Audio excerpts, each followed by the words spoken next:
Alright, welcome back. We're going to do the next tutorial on the Next Gen Garage series, where we're going to talk about the steering pinion setting, what it does, and how it affects the car. So as we come over here into the garage, we're going to look at our steering pinion, and basically, according to iRacing, which their descriptions are vague at best, it says higher number equals faster response, more twitchy, harder to catch slides with counter steering, a lower overall ratio.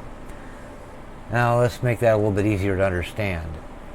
What we have here is we've got steering pinion settings, and it looks like it's set millimeters per revolution of the pinion. So we got 40 millimeters all the way up to 80 millimeters.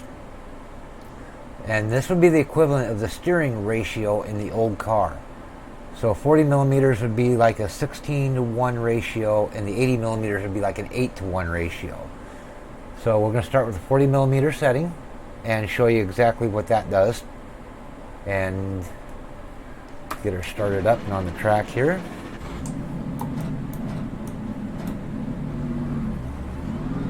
I'm not a big fan of this sequential shift crap.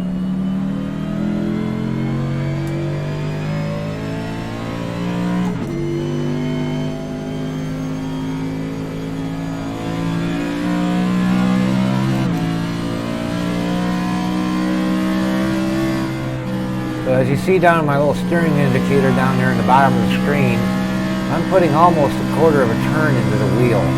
Not quite, but getting close. Just to get the car to navigate the corner, or roll through the corner. We're putting quite a bit of steering wheel into it to make it turn.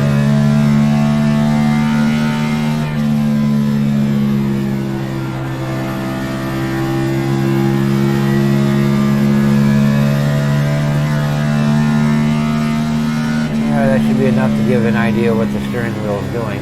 And as the car starts to push, as the tires start to wear out, the more wheel I will have to give it. I'll probably be at over a quarter of a turn, maybe almost a full third of a turn before I get the car to go through the corner as the tires start to wear out with this setting. So we're going to go back to the garage and we're going to show you what the opposite end of the spectrum shows us.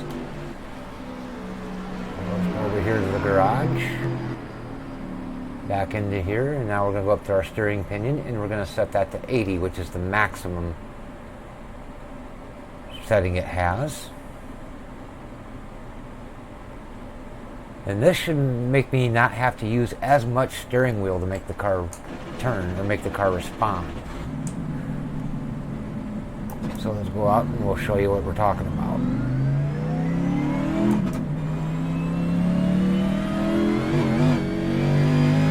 Now already I can tell I'm not having to use as much wheel to make the car roll through the turn here coming out of the pits.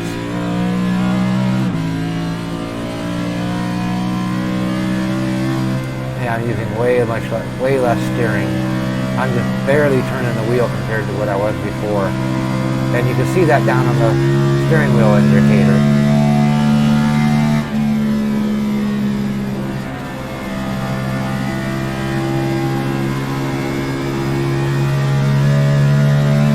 This makes the steering more responsive.